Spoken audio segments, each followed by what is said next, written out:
crois que ma période des grandes écoles a fait que ma peinture est plus soft, comme tu dis, que celle de Malcolm de Chazal. Parce que j'ai la ligne plus soft. Mais je crois que la peinture mauricienne et la peinture insulaire, s'il y a une peinture insulaire, et il doit y avoir, cette peinture est née le jour où Malcolm de Chazal a tenu un pinceau. Parce que personne, avant lui, n'a représenté les îles, notre soleil, la lumière, et avec autant de spontanéité et de vérité et de violente vérité. Et c'est ça qu'on reproche un peu à Malcolm de Chazal, quoiqu'il avait passé l'âge des reproches quand il a commencé à peine, il avait 50 ans. Mais j'ai connu Malcolm de Chazal personnellement. J'ai été très ami à lui, j'ai été influencé par Malcolm de Chazal. Et je crois que l'influence est indispensable. Quand j'ai été apprendre en France, j'ai été influencé par Braque, par Picasso, par Derain, par Matisse, par Fernand Léger, par tous les peintres qui étaient de cette époque et de cette période qui entouraient l'université là où je travaillais. Mais je crois que quand je suis revenu à l'île Maurice, et que j'avais connu Malcolm de Chazal avant de partir, et puis quand je suis revenu, je l'ai retrouvé encore, et je me suis rendu compte que c'est dans cette ligne-là qu'il faut être si on veut être un peintre insulaire, si on veut être ce que l'on est, dans le sens que moi, je suis un insulaire, je suis né à l'île Maurice, je suis un créole, ma famille est ici depuis 1760, je vois créole, je parle créole, je mange créole, et donc ce que je ressens, cette spontanéité, j'ai trouvé ça chez Malcolm de Chazal et j'ai travaillé dans ce sens-là. Et là, vraiment, c'était comme une plénitude. Je suis rentré, comme on rentre dans ces vieilles chaussures, j'ai retrouvé mon jardin, j'ai retrouvé mes oiseaux, j'ai retrouvé la mer, j'ai retrouvé mon lagon, j'ai retrouvé mes montagnes, comme disait Malcolm de Chazal, et là, je me suis trouvé bien. C'est comme si,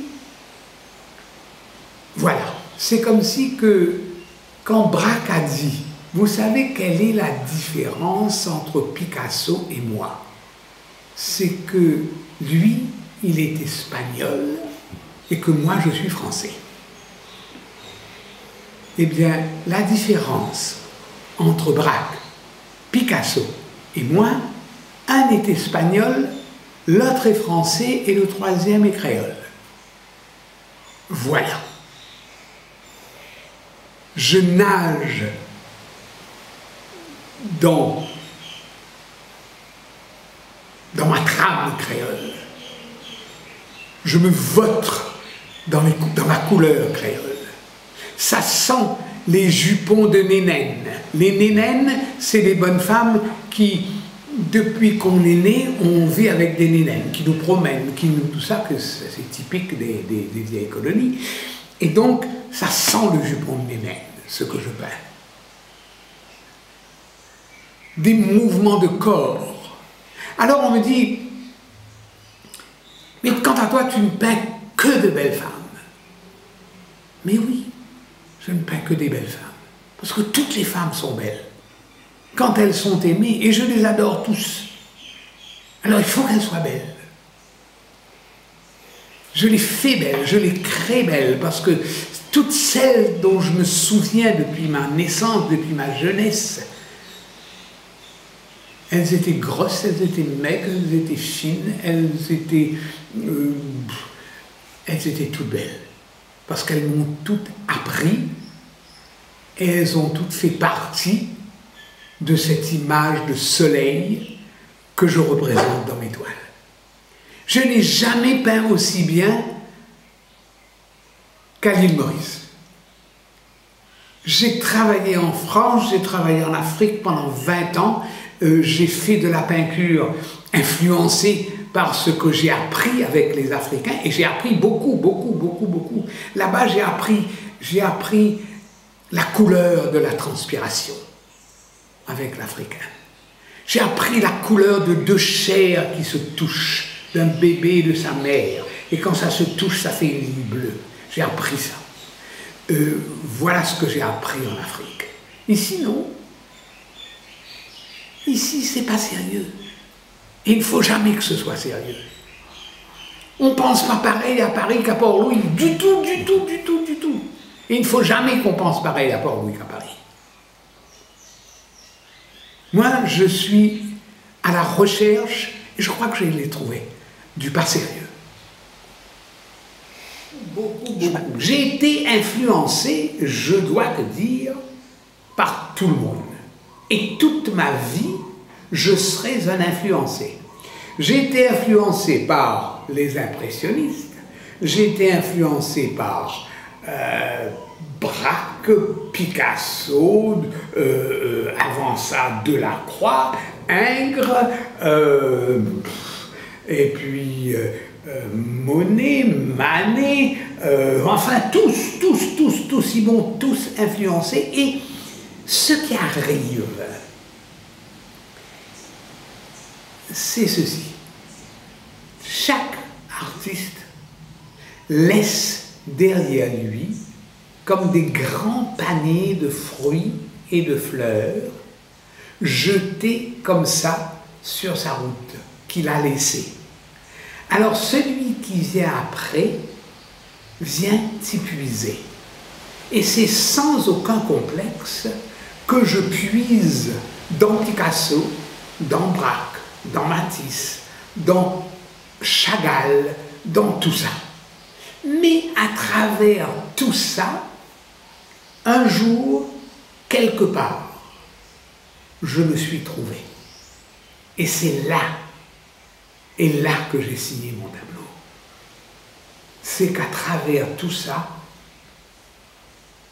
j'ai trouvé quelqu'un qui s'appelait Vaco et qui était lui-même.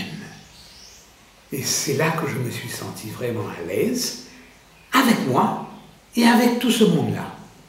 Parce que maintenant, je peux converser parfaitement avec eux. Ils m'ont influencé, merci beaucoup.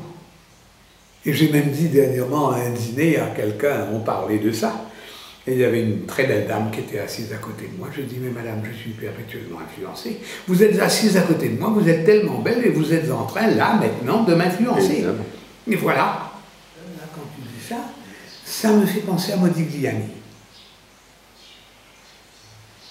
Pas une seconde, pas une minute, Modigliani ne s'est intéressé ni à Picasso, ni à Braque, ni à Derain, ni à Matisse, ni à Léger, ni à personne. Il était là, il tournait dedans. Moi, j'observe, je regarde, je sais ce qu'on en fait. Mais ce n'est pas mes affaires. Je suis aujourd'hui arrivé à faire mes affaires. J'ai fini le stade d'être influencé. Aujourd'hui, je suis moi-même et tel que je me veux. Et il y a eu un moment donné où c'est arrivé? Il y a eu un moment donné où c'est arrivé. Alors quand? L'affaire est que je ne sais pas si ça s'est passé un jour dans un coin d'atelier, je ne sais pas si ça s'est passé un jour sur la place de Port-Louis ou dans le bazar de Port-Louis, mais je sais que ça s'est passé un jour quand j'ai remis le pied sur le sol mauricien. Il y a quelque chose là qui m'a attrapé et qui m'a dit, toi, tu es l'un des nôtres. Et c'est comme ça que je me suis trouvé dans cette matière créole, colorés, multicolores, et tout ça. Et alors, il y a des choses qui m'ont servi énormément, parce que j'ai fait un stade à Chartres, à Paris, où j'ai appris les vitraux. Et je suis resté des heures, des journées dans des coins de la cathédrale à observer le vitrail. Et le vitrail m'a parlé dans le sens où le vitrail, il y a des lignes noires qui séparent chaque couleur l'une de l'autre et qui en même temps fait un tout et donne à chaque couleur la force qu'elle a. Et donne pleinement de sa force, séparée l'une de l'autre, et en même temps un tout. Et ça m'avait fort impressionné, mais pas consciemment. Et c'est quand je suis revenu ici que je ne suis pas le premier à souligner le noir. Hein. Non, Rouault a fait ça. Rouault, Léger, même Lautrec, et tout ça. Picasso a souligné aussi à un moment donné le noir. Même Buffet, beaucoup. Ah ben voilà. Donc, quand je suis arrivé ici, et qu'avec les couleurs qu'il y avait, je voulais que notre lagon soit turquoise comme il est. Je ne voulais pas qu'il se mélange au bleu du ciel. Je ne voulais pas que la partie après le récif se mélange avec la couleur du récif. Je voulais la ligne blanche qui tire entre ces deux couleurs soit séparée, qu'elle montre bien. Alors, je me suis servi, comme je te dis, de ce qu'on avait laissé dernièrement. J'ai puisé dans ces grands paniers et je suis sorti avec une cordelette noire et j'ai commencé à souligner. Et voilà. Et on me dit, tu changeras pas de style. Je crois pas que je vais changer de style. Je vais évoluer dans ma manière parce que je me suis trouvé. Je crois que ceux qui exposent 20 manières de peindre en même temps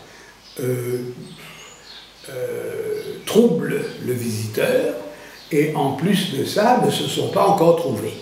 Alors comme moi aussi, voilà, ça c'est moi. Oui. Là-haut, là-bas, c'est moi. Tu vois, ça c'est moi aussi. Alors voilà toutes ces manières qui ont fait qu'aujourd'hui, je suis devenu moi. Et je vais évoluer dans mon style, je vais peaufiner, je vais dépouiller, je vais de plus en plus fouiller dans la trame de mon tableau et dans ma toile et dans la forme de mes lignes, une épuration qui va faire que ma peinture va devenir ce qu'elle sera, jusqu'à que je laisse derrière moi le dernier panier.